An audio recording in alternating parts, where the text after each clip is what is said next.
ಪಂಚಮಸಾಲಿ ಸಮಾಜ ಪೀಠದ ಪೀಠಾಧ್ಯಕ್ಷರಂತ ಬಸವಜಯ ಮೃತ್ಯುಂಜಯ ಸ್ವಾಮೀಜಿಗಳನ್ನ ಈಗ ನಾವು ಪೀಠದಿಂದ ಉಚ್ಚಾಟನೆ ಮಾಡಿದರೆ ಈ ವಿಚಾರವಾಗಿ ಮಾತನಾಡಲಿಕ್ಕೆ ನಮಗೆ ಮನುಗುಳಿಯ ಸಂಗನ ಬಸವ ಶ್ರೀಗಳನ್ನ ಮುಟ್ಟಿದ್ದಾರೆ. ಅವ್ರನ್ನ ಕೂಡ ಮಾತಾಡ್ಸೋಣ.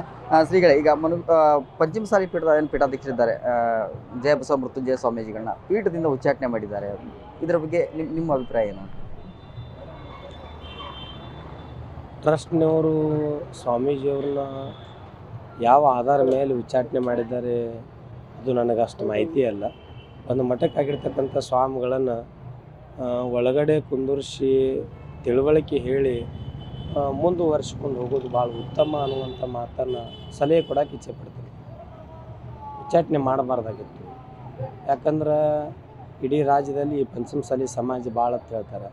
ಹರಿಹರ ಪೀಠದಲ್ಲಿರ್ತಕ್ಕಂಥ ಸಿದ್ಧಲಿಂಗ ಸ್ವಾಮಿಗಳನ್ನ ಉಚ್ಚಾಟನೆ ಮಾಡಿದರು.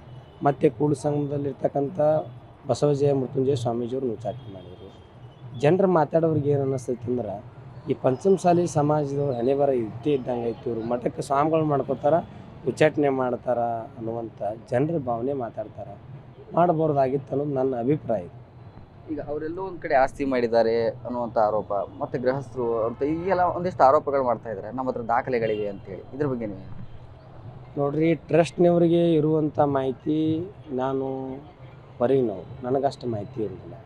ಮನೆಯಲ್ಲಿರ್ತಕ್ಕಂಥ ಅಣ್ತಂಬರಿಗೆ ಇರುವಂಥ ಮಾಹಿತಿ ಮಗ್ಗಲ ಮನೆಯವರಿಗೆ ಗೊತ್ತಿರೋದಿಲ್ಲ. ಆದರೆ ಮಠಕ್ಕಾಗಿರ್ತಕ್ಕಂಥ ಸ್ವಾಮೀಜಿಯವರು ಹೊರಗಡೆ ಆಸ್ತಿ ಮಾಡೋದು ಸರಿಯಲ್ಲ. ಮಠದ ಆಸ್ತಿ ಯಾರಂದ್ರೆ ಭಕ್ತರ ಒಂದು ಆಸ್ತಿ. ಭಕ್ತರ ಮುಂದೆ ಮನಸ್ಸು ಬಿಚ್ಚಿ ಇವತ್ತು ಭಕ್ತರು ಇಷ್ಟು ಕೊಟ್ಟಾರಪ್ಪ, ಇಟ್ಟೈತಿ, ಇಟ್ಟು ಅಭಿವೃದ್ಧಿ ಮಾಡ್ಯಾವ ಅಂತ ಹೇಳಿಬಿಟ್ರೆ ಆಸ್ತಿ ಮಾಡೋದು ಸರಿಯಲ್ಲ ಅನ್ನಿಸ್ತದೆ ನನಗೆ. ಹೊರಗಡೆ ಎಲ್ಲೋ ಒಬ್ಬರ ಪರವಾಗಿ ಅವ್ರು ನಿಂತರು ಅನ್ನೋ ಕಾರಣಕ್ಕೆ ಹೀಗೇನಾದರೂ ಉಚ್ಚಾಟನೆಗೆ ಪ್ರಮುಖ ಕಾರಣ ಆಯ್ತಾ ಅಂತ? ಸ್ವಾಮೀಜಿಯವರು ಬಡ ಮಕ್ಕಳಿಗೆ ಅನುಕೂಲ ಆಗಲಿ ತಿಳ್ಕೊಂಡು ಪಾದಯಾತ್ರೆ ಮಾಡಿದ್ದಾರೆ, ಹಲವಾರು ಸಂಘಟನೆಗಳು ಮಾಡಿದ್ದಾರೆ. ಅವರು ಯಾರ ಪರವಾಗಿ ನಿಂತ್ಕೊಂಡಿದ್ದಾರೆ, ಏನು ಮಾಡಿದ್ದಾರೆ, ಅವ್ರ ಟ್ರಸ್ಟ್ನವ್ರಿಗೆ ಪೂರ್ಣ. ಯಾಕಂದ್ರೆ ಅವ್ರ ಹತ್ರ ಎಲ್ಲ ರಾಜಕೀಯ ವ್ಯಕ್ತಿಗಳು ಹೋಗ್ತಾರೆ. ಸ್ವಾಮೀಜಿಯವರಿಗೆ ನಾನು ಸಣ್ಣವನಾಗಿ ಒಂದು ಮಾತು ಹೇಳೋಕೆ ಇಚ್ಛೆ ಪಡ್ತಾ ಇದ್ದೀನಿ. ಯಾವತ್ತೂ ರಾಜಕೀಯ ವ್ಯಕ್ತಿಗಳು ಗುಲಾಮರಾಗಿ ನಾವು ಕೆಲಸ ಮಾಡಬಾರ್ದು. ಬಂದವ್ರಿಗೆ ಆಶೀರ್ವಾದ ಮಾಡೋದು ಒಳ್ಳೆಯದಾಗಲಿ. ನಾವೇನಾದರೂ ಅವರಿಂದ ಫಲಾಪೇಕ್ಷೆ ಬೇಡಿದ್ದೇವೆ ಅಂದ್ರೆ ಅವ್ರ ಕೈಗೊಂಬೆಯಾಗಿ ನಾವು ದುಡಿಬೇಕಾಗ್ತೈತಿ. ನೀವೇನು ಹಂಗೆ ಮಾಡಿಲ್ಲ, ಆದ್ರೆ ಅವರು ಜನ ಕೇಳ್ತಿದ್ದಾರೆ ಅಂದಾಗ ಅದಕ್ಕೆ ನೀವು ಸಮಾಜ ಸೇವಾದಲ್ಲಿ ಭಾಳಷ್ಟು ರಾಜ್ಯದಲ್ಲಿ ಮುನ್ಸೂಚನೆಯಾಗಿ ಕೆಲಸ ಮಾಡೀವಿ. ಏನು ಮಾಡೋಕ್ಕಾಗಲ್ಲ, ಅದು ಅದೃಷ್ಟ ದುರಾದೃಷ್ಟ ಅಂತ ತಿಳ್ಕೊಂಡು ಮುಂದೆ ಏನಾಗ್ತೈತೆ ನಾವೆಲ್ಲ ನೋಡ್ಬೇಕು. ಈಗ ಈಗಾಗಲೇ ಪಂಚಮಸಾಲಿ ಸಮಾಜದಲ್ಲಿ 3 ಪೀಠಗಳಿದ್ದಾವೆ, ಎಲ್ಲೂ ಮತ್ತೆ 4ನೇ ಪೀಠ ಆಗತ್ತಾ ಅಂತ? ಅಲ್ಲ, ಇದು 4ನೇ ಪೀಠ ಅಂದ್ರೆ ಕೂಡಸಂ ಸ್ವಾಮೀಜಿಯವರು ಎಷ್ಟನೇ ಪೀಠದವರು, ಮತ್ತು ಇಲ್ಲಿ ಬಸವಜಯ ಮೃತ್ಯುಂಜಯವರು ಇವ್ರು ಈಗ ಪ್ರಥಮ ಜಗದ್ಗುರುಗಳು ಅಂತೀರಿ.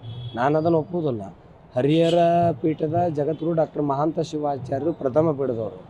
ಸೆಕೆಂಡ್ ಪೀಠ ಕೂಡುಸಲ ಪೀಠ.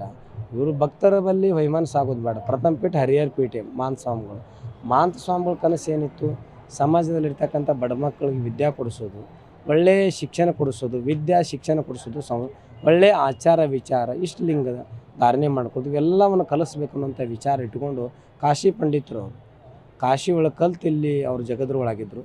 ಮತ್ತು ಇವರು ಭಕ್ತರ ಜೊತೆ ಒಳ್ಳೆಯ ಲಿಂಗ ದೀಕ್ಷಾ, ಒಳ್ಳೆಯ ಆಚಾರ ವಿಚಾರ ಕಲಿಸ್ಕೊಡಾಕತ್ತಿದ್ರು. ಏನು ಅನಿವಾರ್ಯ, ಅವ್ರ ಸಂಘಟನೆಯಲ್ಲಿ ಏನು ವಂಚಿತರಾಗ್ಯಾರೋ ಏನಾಗ್ಯಾರೋ ಗೊತ್ತಿಲ್ಲ. ಅದಕ್ಕೆ ಅವ್ರು ತೆಗೆದಿದ್ದಾರೆ. ಟ್ರಸ್ಟ್ನವ್ರಿಗೆ ಅವ್ರಿಗೆ ಬಿಟ್ಟು ವಿಚಾರ. ಈಗ ತೆಗೆದ್ರೆ ಇನ್ನೊಂದು ಪೀಠ ಮಾಡಿದರೆ ಹೆಂಗಂತ ಸ್ವಾಮೀಜಿ? ಪೀಠಗಳ ಮಾಡ್ಕೋತ ಹೋಗೋದ್ರಿಂದ ನನಗೆ ಸರಿ ಅನಿಸೋದಿಲ್ಲ. ದೊಡ್ಡ ಸಮಾಜ ಐತಿ, ಮತ್ತು ಮಾಡೋರಿಗೆ ಬೇಡ ಅನ್ನೋರು ಯಾರು? ಮಾಡೋರಿಗೆ ಬೇಡ ಅನ್ನೋರಲ್ಲ, ಮಾಡಿದ್ರೆ ಮಾಡ್ಬೋದು. ಅವ್ರ ವೈಯಕ್ತಿಕ ವಿಚಾರನ ಮಾಡ್ಬೋದು. ಇದಿಷ್ಟು ಏನು ಮನುಗುಳಿಯ ಸಂಗನ ಬಸವ ಶ್ರೀಗಳ ಮಾತಾಗಿರುವಂಥದ್ದು. ಕ್ಯಾಮ್ರಾಮನ್ ಸುರೇಶ್ ಚಿನ್ಗುಡಿ ಜೊತೆ ಸುನಿಲ್ ಭಾಸ್ಕರ್, ಪವರ್ ಟಿವಿ, ವಿಜಯಪುರ.